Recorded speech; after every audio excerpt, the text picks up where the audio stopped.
ಸೋಮವಾರಕ್ಕೊಮ್ಮೆ ಕರಿತಿದ್ರು. ಅದು ಸೋಮವಾರಕ್ಕೊಮ್ಮೆನೂ ತಪ್ಪ್ಯದ. ಹುಣ್ಣಿಮೆ ಅಮಾಸಿಗೆಂದ ಕರಿಲಿಕ್ಕತ್ರು. ಈಗ ಅದನ್ನು ಹೋಗ್ಯದ. ಈಗ ಯಾಕ್ರಿ ಅದನ್ನು ಹೋಗ್ಯದ. ನಾವೊಮ್ಮೆ ದೊಡ್ಡ ಪರೇಶಾನ್ ಆಗಿದ್ದೀವಿ. ಇವ ಗವಾಯಿ ನಾವು ಪುರಾಣಕ್ಕೆ ನಡೆದೀವಿ. ನನ್ನ ಕಾರ್ ಖರಾಬ್ ಆಗಿತ್ತು. ಒಂದು ಕಡೆಗೆ ಅಂದ ಕಾರ್ ಹಚ್ಚಿ ಲಾಕ್ ಮಾಡ್ಕೊಂಡು ಮತ್ತು ನಾಳೆಗೆ ಬಂದು ರಿಪೇರಿ ಮಾಡಿಸೋದೈತೆ ತಿಳ್ಕೊಂಡು ಕಾರ್ ಹಚ್ಚಿ ಅಂದ ಒಂದು ಊರಿಗೆ ಸೂಟ್ಕೇಸ್ ಹಿಡ್ಕೊಂಡು, ನನ್ನ ಸೂಟ್ಕೇಸ್ ನಾ ಹಿಡ್ಕೊಂಡೆ, ಅವನ ಪೇಟಿ ಅವ ಹಿಡ್ಕೊಂಡ. ಏನ್ರಿ ಇಬ್ಬರು ನಡ್ಕೋತ ಹೋಗಿ ಒಂದು ಊರಿಗೆ ಹೋದ್ವಿ. ಯಾವಾಗಂದ ಹೋದೀವಿ. ಹೋಗಿ ಒಂದು ಹೆಂಗೆ ಬೇವಿನ ಗಿಡದ ಕಟ್ಟಿ ಅದಲ್ಲ, ಹಿಂಗೆ ಕಟ್ಟಿತ್ತು ಬಸ್ ಸ್ಟ್ಯಾಂಡ್ ಬಲ್ಲಿ. ಬಸ್ಸಿಗೆ ಕಾಯ್ಕೋತ ಕುಂತೇವು. ಕುಂದ್ರದ್ರಾಗ ಒಬ್ಬ ಬಂದ. ರಾಯಚೂರು ಜಿಲ್ಲಾದಾಗಿದ್ದು. ಆ ಕಡೆ ಭಾಷೆ ನಿಮಗೆ ಗೊತ್ತದ. ರಾಯಚೂರು ಜಿಲ್ಲಾದವ ಬಂದು ನಮಸ್ಕಾರ ಮಾಡ್ದ. ಯಾವ ರೂಪ ತಾತ ಅಂದ. ನಮ್ಮದು ಹಿಂಗೆ ಬಸವ ಕಲ್ಯಾಣ ತಾಲೂಕು ಗಡಿಗೋಡುವಪ್ಪ ತಿಳ್ಕೊಂಡಂದೀವಿ. ತಾತ ಚಲೋ ಸಿಕ್ಕಿರಲ್ಲ ತಾತ, ನೀವು ಎಲ್ಲಿದ್ದು ಬಂದಿನ ಏನೋ ಹಸ್ತಿರ್ಬೇಕು, ಅದಕ್ಕೆ ಅಂದ್ರೆ ನಮ್ಮ ಮನೆಗೆ ಅಂದ ಊಟಕ್ಕೆ ಬರ್ರಿ ಅಂದ. ನಾವು ಅಂದೀವಿ ಹೆಂಗೆ ಅಂದ.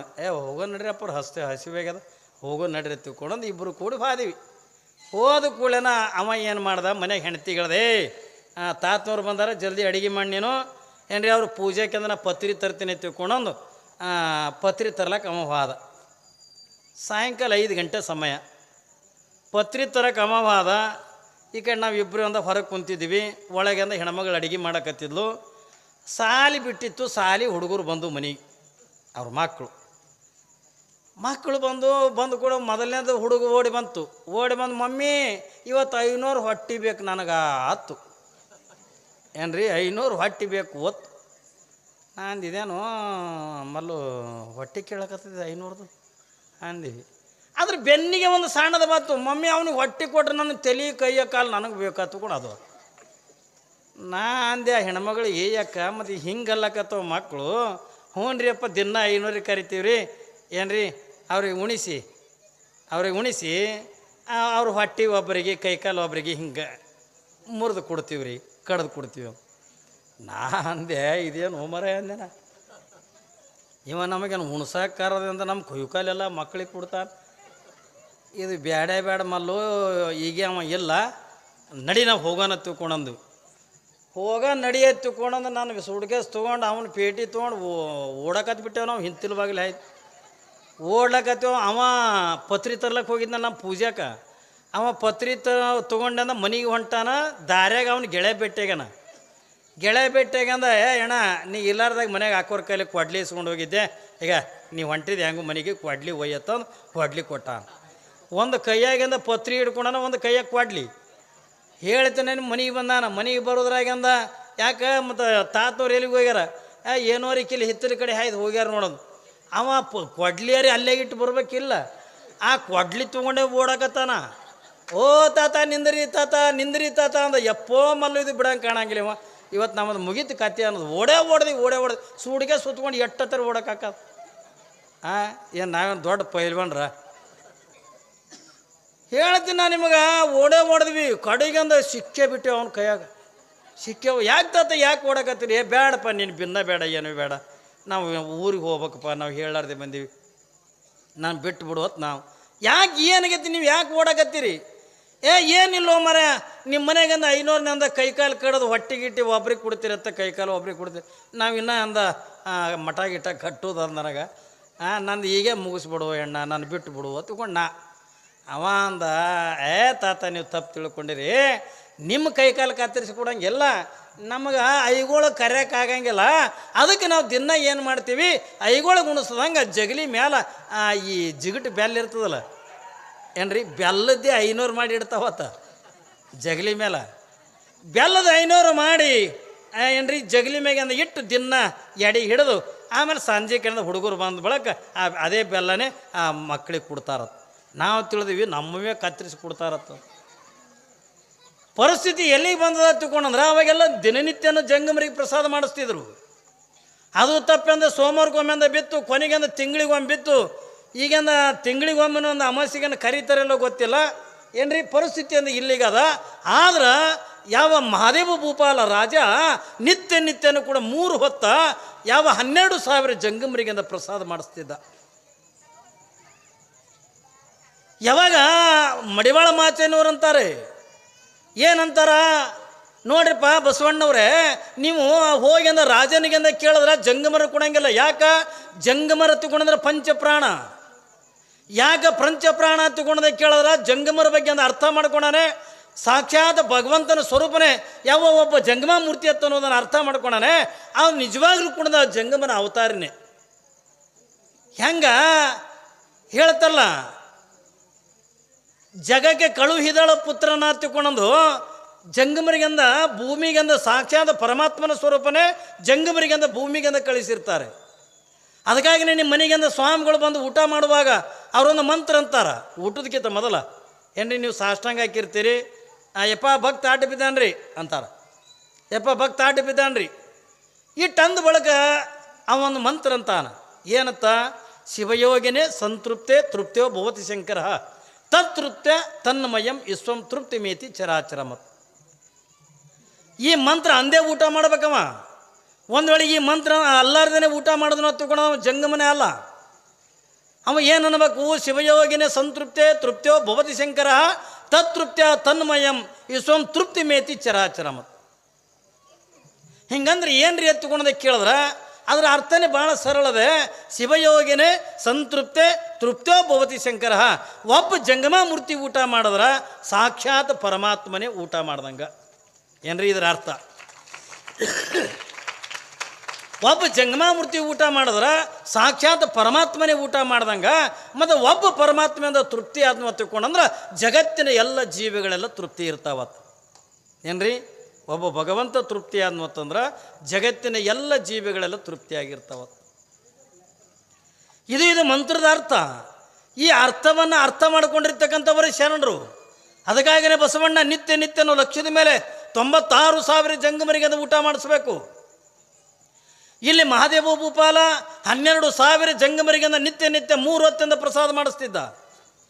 ಯಾವಾಗ ಮಡಿವಾಳ ಮಾಚನ್ನವರಿಂದ ಹೇಳಿದಾಗ ಅವಾಗಿಂದ ಬಸವಣ್ಣವ್ರಂತಾರೆ, ಏನಾರೆ ಮಾಡಬೇಕು, ಹೆಂಗಾರೆ ಮಾಡಬೇಕು, ಹೋಗಿಂದ ಆ ಕಾಶ್ಮೀರ ದೇಶದೊಳಗಿರ್ತಕ್ಕಂಥ 12,000 ಜಂಗಮರನ್ನು ಕರ್ಕೊಂಡು ಬರಬೇಕಂತ ತಗೊಂಡು ಬಸವಣ್ಣ ಅವತ್ತು ಮಂತ್ರಿಯಾಗಿಂದ ಕಾಶ್ಮೀರಕ್ಕಿಂದ ಹೋಲಿಲ್ಲ.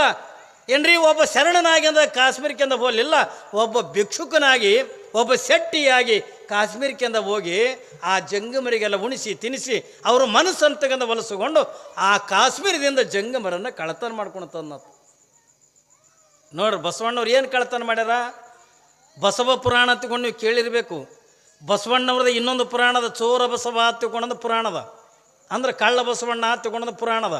ಕಳ್ಳ ಬಸವಣ್ಣ ತಗೊಂಡದ ನಮ್ಮಂಗೆ ರೊಕ್ಕ ಕಳತನ ಮಾಡಲಿಲ್ಲ, ಆಸ್ತಿ ಕಳತನ ಮಾಡಲಿಲ್ಲ. ಏನ್ರಿ ನಮ್ಮಂಗಂದ ಏನು ಬಂಗಾರ ಬೆಳ್ಳಿ ಅಂತಗಂದ ಕಳತನ ಮಾಡಲಿಲ್ಲ. ಬಸವಣ್ಣವ್ರು ಏನು ಕಳತನ ಮಾಡ್ತಾರತ್ತಂದ್ರೆ ಜಂಗಮರನ್ನು ಆ ರಾಜನಿಗೆಂದ ಗೊತ್ತಾಗಲಾರ್ದೇ ತರುವುದಕ್ಕೆ ಅಂದ ಕಳತನ ಅಂದ್ರೆ ಅಟೆ. ರಾಜನಿಗೆ ಹೇಳಲಾರ್ದೇ ಯಾವಾಗಿಂದ ತೊಗೊಂಡು ಬಂದರು 12,000 ಜಂಗಮರನ್ನು ತಂದರು. ಯಾವಾಗಿಂದ ಕಾಶ್ಮೀರ ದೇಶದ ರಾಜ ಅಂದ, ಯಾವ ಜಂಗಮರ ಇರದೇ ಇರ್ತಕ್ಕಂಥ ಈ ರಾಜ್ಯ ನನಗೆ ಬೇಕಾಗಿಲ್ಲ ಅಂದ. ಜಂಗಮರನ್ನ ನಿತ್ಯ ನಿತ್ಯ ಪ್ರಸಾದ ಮಾಡದೇ ಇರ್ತಕ್ಕಂಥ ಈ ಅರಮನೆ ಯಾರಿಗೆ ಬೇಕು?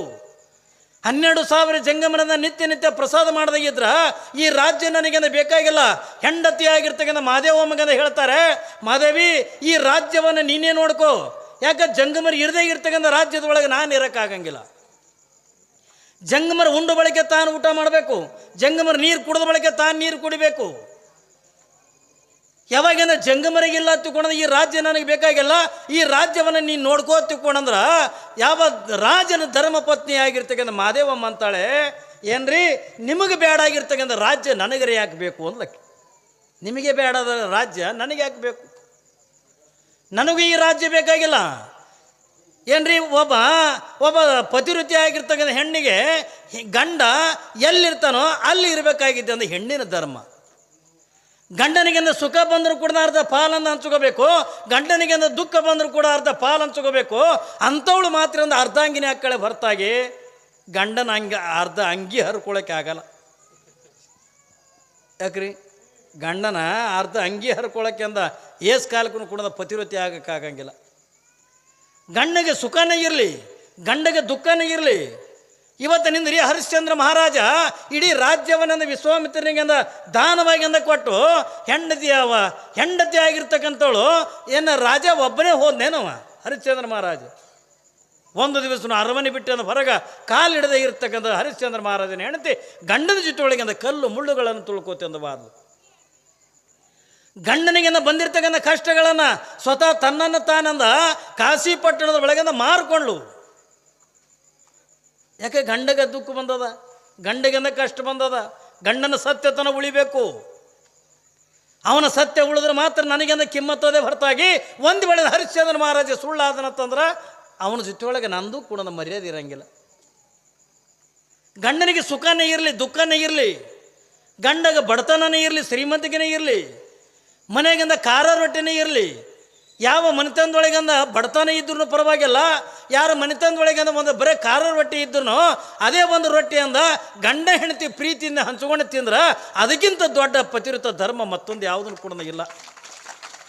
ನಾವು ಹಂಗೆ ಮಾಡಂಗಿಲ್ಲ, ನಾವು ಹಂಗೆ ಮಾಡ್ತೀವೇನ್ರಿ? ಮಗ್ಗಲು ಮನೆಯಕ್ಕೆ ಟಿ ವಿ ಇತ್ತಂದ್ರೆ ಅಕ್ಕಿನಕ ದೊಡ್ಡ ಟಿ ವಿ ತರ್ಬೇಕು ನಾವು. ಅದು ಗಂಡ ಸಾಲ ಯಾಕೆ ಮಾಡ್ಕೊಂಡು ಹೋಗಲಕ್ಕ, ಹೊಲ ಯಾಕೆ ಮಾರ್ಕೊಂಡು ಹೋಗಲಕ್ಕ. ಮಗ್ಗಲು ಮನೆಯವರಿಂದ ಏನು ಮಾಡ್ತಾರಲ್ಲ, ನಮಗೆ ಏನಿರ್ತದ ಇದು ಶರಣ ತತ್ವ ಏನದತ್ತಂದ್ರೆ ಹಾಸ್ ಗೇಟ್ ಇರ್ತದೆ, ಆಟೆ ಕಾಲು ಚಾಚ್ಬೇಕು. ಶರಣ ತತ್ವ ಬೇರೆದೇನು ಹೇಳಂಗಿಲ್ಲ. ಏನು ಹೇಳ್ತದ ಇವತ್ತು ಶರಣರು ಬಸವಣ್ಣವ್ರು ಈ ನಾಡಿಗೆ ಅಂದು ಬಿಟ್ಟು ಹೋಗಿದೆ ಅಂದ್ರೆ ಎರಡು ಮಾತು ಕಲ್ಪನೆ ಇಲ್ಲ. ಅವರು ಸಾವಿರ ವಚನ ಬರಿವಲ್ರಕ್ಕ ಏನ್ರಿ? ಬಸವಣ್ಣನವರು ನಮ್ಮ ನಾಡಿಗೆಂದ ಕೊಟ್ಟು ಹೋಗಿರ್ತಕ್ಕಂಥ 2 ಮಾತುಗಳನ್ನು ಅದಾವೆ. ಯಾವುದನ್ನು? ಸತ್ಯ ಶುದ್ಧವಾಗಿರ್ತಕ್ಕಂಥ ಕಾಯಕ ಮಾಡಬೇಕು, ನಿತ್ಯ ದಾಸೋಗ ಮಾಡಬೇಕು. ಕಾಯಕ ದಾಸೋಗ ಇವು ಎರಡನ್ನು ಕೊಟ್ಟು ಹೋಗಿರ್ತಕ್ಕಂಥವ್ರು ಬಸವಣ್ಣವ್ರು. ನಾವು ಏನು ದಿನನಿತ್ಯನ ಕೂಡ ಕಾಯಕ ಮಾಡ್ತೀವಲ್ಲ, ಅವತ್ತಿನ ಕಾಯಕ ಅವತ್ತು ಮುಗಿದು ಹೋಗಿಬಿಡ್ಬೇಕು. ನಾವು ಹಂಗಲ್ಲ, ನಮಗೆ ನಾಳೆಗೆ ಬೇಕು, ನಾಡದು ಬೇಕು. ಎಷ್ಟರ ಮಟ್ಟಿಗೆ ರೀ? ಯಾಕೆ ನಾವು ಗಳಿಸಿಡಬೇಕು, ಬ್ಯಾಂಕಿಗೆ ಇಡಬೇಕು. ನಮ್ಮಲ್ಲಿ ಒಬ್ಬ ದೊಡ್ಡ ಸಾಹುಕಾರ ಒಂದು ದಿವಸದಿಂದ ಅವನ ಕೈಯನ್ನ ಮುನಿಮಗೆ ಅಂತ ಹೇಳನ್ನತ್ತು, ನೋಡಪ್ಪ ನನ್ನ ಬಳಿ ಸಂಪತ್ತು ಎಟ್ಟದ ಲೆಕ್ಕ ಮಾಡಿ ಹೇಳು ಅನ್ನತ್ತು. ಅವ ಅಂದ ಮುನಿಮ, ಸರ್ ಸಾಹುಕಾರ್ರೆ ನಿಮ್ಮಲ್ಲಿ ಅಂದ ಒಂದು ದಿವಸದಾಗ ಲೆಕ್ಕ ಮುಗಿಯದನ, ಅದು ಒಂದು ವಾರ ಟೈಮ್ ಕೊಡಿ, ವಾರ ಟೈಮ್ ಕೊಟ್ಟ ಬಳಿಕ ನಿಮಗೆ ಹೇಳ್ತೀನಿ ಅಂದ. ಆಯ್ತಪ್ಪ ಒಂದು ವಾರ ಟೈಮ್ ತೊಗೊಂಡು ಹೇಳುವ ತಿಳ್ಕೊಂಡಂದ್ರು. ಯಾವಾಗಂದ ಒಂದು ವಾರ ಬಿಟ್ಟು ಬಂದ ಬಳಿಕ ಅಂದ, ಯಾಕಪ್ಪ ಎಟ್ಟದ ನನ್ನ ಬಳಿ ಸಂಪತ್ತ? ನೋಡ್ರಿ ಸಾಹುಕಾರು, 7 ತಲೆಮಾರಿತನ ಕೂತ್ಕೊಂಡ್ರು ನಿಮ್ಮ ಮನೆಗೆ ಸಂಪತ್ತು ಸಭೆಯಲ್ಲ. 8 ತಲೆಮಾರ 7 ತಲೆಮಾರು ಕೂತ್ಕೊಂಡ್ರು ನಿಮ್ಮ ಮನೆಗೆ ಸಂಪತ್ತು ಕಮ್ಮಿ ಆಗಲ್ಲ ಅಂದ. ಇಟ್ಟು ಹೇಳಿದ ಕೂಡ ನಾವು ಸಾಹುಕಾರ ಒಂದು ಸಮನು ತಳ್ಳಕತ್ತ ಏನ್ರಿ? ತಳ್ಳಕತ್ತ. ಅವ ಮುನಿಮಿ ಕೇಳ್ದ, ಯಾಕೆ ರೀ ಸಾಹುಕಾರ ಇಟ್ಟು ಸಂಪತ್ತದ ಅಂತ ಹೇಳಿದ್ರು ನೀವು ಹಳ್ಳಿ ಕತ್ತಿರ್ಲಿ ಯಾಕ? ಅವಾಗ ಅವ ಅಂದ, ಇದು 7 ತೆಲಿಗೆ ಹಾಕದ, 8ನೇ ತೆಲಿಗೆ ಹ್ಯಾಂಗೆ ಮಾಡ್ಲಿ ತಗೊಂಡು ಚಿಂತೆ ಮಾಡಿ ಹೇಳಕತ್ತಾನ. ಇದು ನಮ್ಮ ಜೀವನ, ಇದು ಶರಣರ ಜೀವನಕ್ಕೆ ನಮ್ಮ ಜೀವನಕ್ಕೆ ವ್ಯತ್ಯಾಸ ಏನು? ನಾವು 8ನೇ ತಲೆಮಾರ್ತನ ಲೆಕ್ಕ ಹಾಕಿದವರು ನಾವು.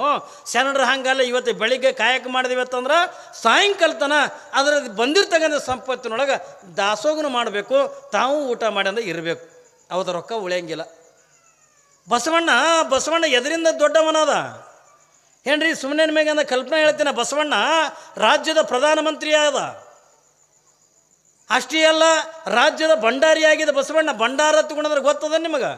ಇಡೀ ಬಿಜ್ಜಳ ರಾಜನ ಆಸ್ಥಾನದ ಒಳಗೆ ಒಂದು 8 ಸಂಪತ್ತು ಅದಲ್ಲ, ಎಲ್ಲವೂ ಕೂಡ ಬಸವಣ್ಣವ್ರ ಕೈಯಾಗಿತ್ತು. ಎಟ್ಟು ಗಳಿಸ್ಲಿಕ್ಕಿಲ್ರಿ.